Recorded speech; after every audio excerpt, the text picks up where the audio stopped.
حدیث نمبر 1017 عن زید بن ارقم رضی اللہ عنہ عن رسول اللہ صلی اللہ علیہ وآلہ وسلم قال اذا اراد احدكم سفرا فليودع اخوانه. رسول اللہ صلی اللہ علیہ وآلہ وسلم ارشاد فرماتے ہیں جب تم میں سے کوئی سفر پہ نکلنے کا ارادہ کرے تو اپنے دوستوں کو، اپنے بھائیوں کو خدا حافظ کہے. اپنے دوستوں کو، بھائیوں کو، اپنے فرینڈز وغیرہ کو، یعنی کسی کو بولے بغیر نکل جا رہے ہیں ایسا نہیں کرنا جی. نہیں میں تو گھر میں اطلاع کر کے چلے گیا تھا، نہیں. بہتر طریقہ یہ ہوتا ہے کہ اپنے جو فرینڈز ہوتے ہیں، دوست احباب ہوتے ہیں، اپنے بھائی ہوتے ہیں جو اپنے گھر میں ساتھ میں نہیں رہتے، ان کو بھی اطلاع کر کے جانا. ان کو بولنا خدا حافظ میں جا رہا ہوں، اتنے دن کے بعد آؤں گا، خدا حافظ کہہ کے جانا. کیوں؟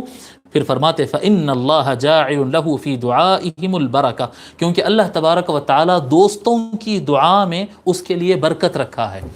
یعنی جانے والا اگر خدا حافظ بول کے جائیں گا تو پھر سامنے والا بولیں گا ٹھیک ہے جو جاؤ سلامت سے جا کے، اللہ برکت دے، اللہ سفر آسان کرے جی. تو اپنے دوستوں کو خبر دے کے جاؤ کہ دوستوں کی دعا سفر میں کام آتی ہے. اللہ مسافر کے لیے برکت، یعنی مسافر سے کہتے ہیں کہ نا آپ کی دعا قبول ہوتی ہے، آپ دعا فرمائیں، وہ بھی بالکل صحیح ہے. اور دوست حضرات اور بھائی حضرات بھی جو دعا دیتے ہیں مسافر کے لیے، اس میں بھی برکت ہوتی ہے. وفی روایت خیرن، اور ایک روایت میں خیر کا لفظ آیا، اللہ تعالیٰ نے ان کی دعا میں خیر رکھا ہے مسافر کے لیے.